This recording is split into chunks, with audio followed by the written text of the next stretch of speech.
Shalom, Jemaat terkasih. Bagaimana kabar di Selasa 24 November 2020 ini? Mari sebelum kita bersama-sama merenungkan firman Tuhan di pagi hari ini, kita berdoa bersama.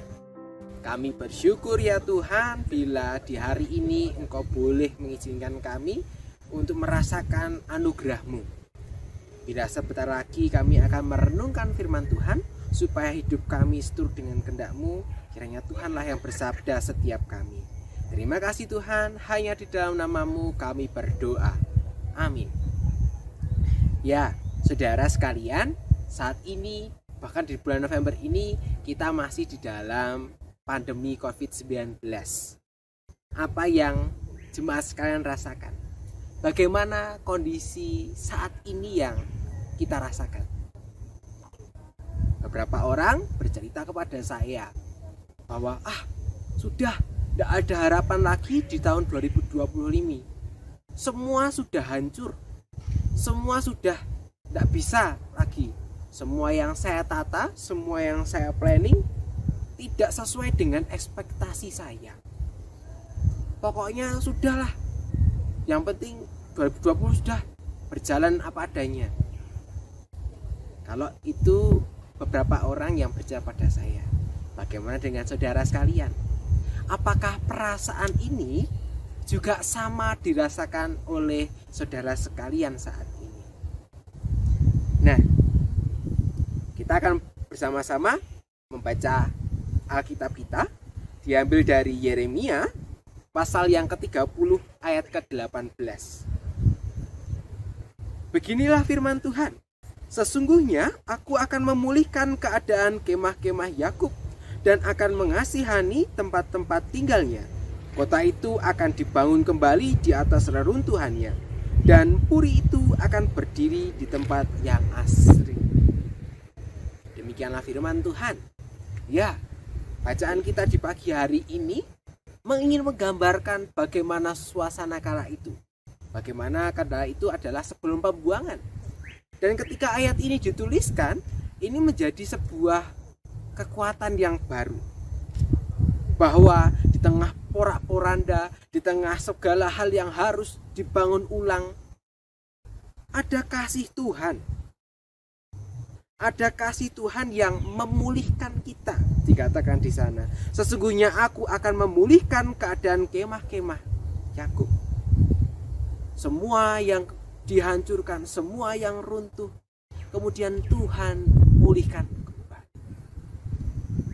Sebuah harapan yang membuat semangat orang kala itu, sehingga imannya mengantarkan mereka untuk hidup di dalam pengharapan kasih Allah. Nah, bukankah itu juga sama dengan kita saat ini? Saat ini kita di dalam sebuah kondisi bahwa kita di tengah porak-poranda pandemi, di tengah porak-poranda bencana alam, di tengah porak-poranda alam yang semakin tidak menentu. Tetapi itu bukan berarti mengurangi iman kita untuk berpengharapan kepada Tuhan. Mungkin seringkali kita juga bertanya ketika ada sebuah musibah terjadi, di mana Tuhan berada di tengah pandemi ini? Di mana Tuhan ketika aku sedang mengalami bencana? Di mana Tuhan berada ketika saya mengalami masalah?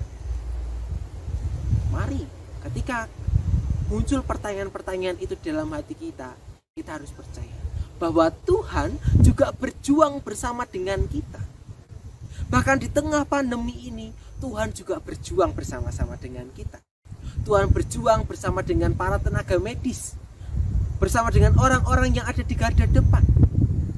Tuhan memulihkan kita dengan cara Tuhan memakai banyak orang di sekitar kita.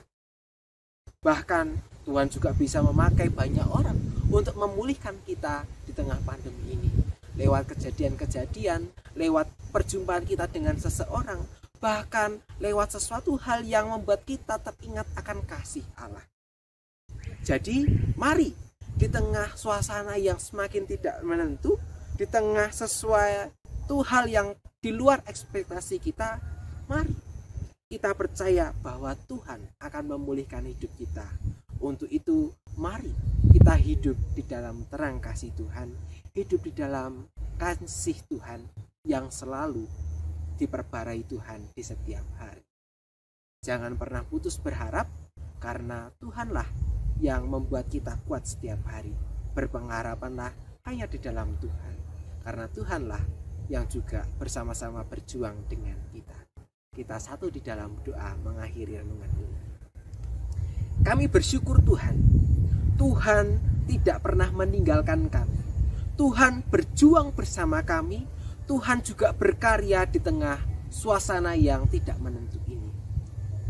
Kami boleh kecewa dengan keadaan yang sudah kami idam-idamkan, dengan keadaan yang sudah kami rencanakan, dan ketika di 2020 ini suatu hal itu tidak terlaksana, kiranya Tuhanlah yang membuat hati kami kembali disenangkan, membuat hati kami yang sedih ini kembali dikuatkan, sehingga kami yang patah, yang kemudian merasa sedih sendu, Tuhanlah yang membuat kami bisa bersuka cita kembali. Jamahlah setiap kami Tuhan, Engkau tahu setiap pergumulan kami, Engkau tahu setiap apa yang kami rasakan. Jamahlah Tuhan, dan buatlah kami Tuhan untuk mau hidup di dalam terang kasih-Mu. Kami bersyukur kepadamu Tuhan, karena Engkau tidak pernah meninggalkan kami sedetik pun. Haleluya, amin. Ya saudara, demikian renungan harian kita hari ini. Selamat melanjutkan aktivitas saudara. Tetap ingat, tetap menjaga kesehatan dengan memakai masker, tetap mencuci tangan, dan tetap menjaga jarak. Tetap semangat menjalani kehidupan bersama dengan Tuhan Yesus. Tuhan Yesus memberkati.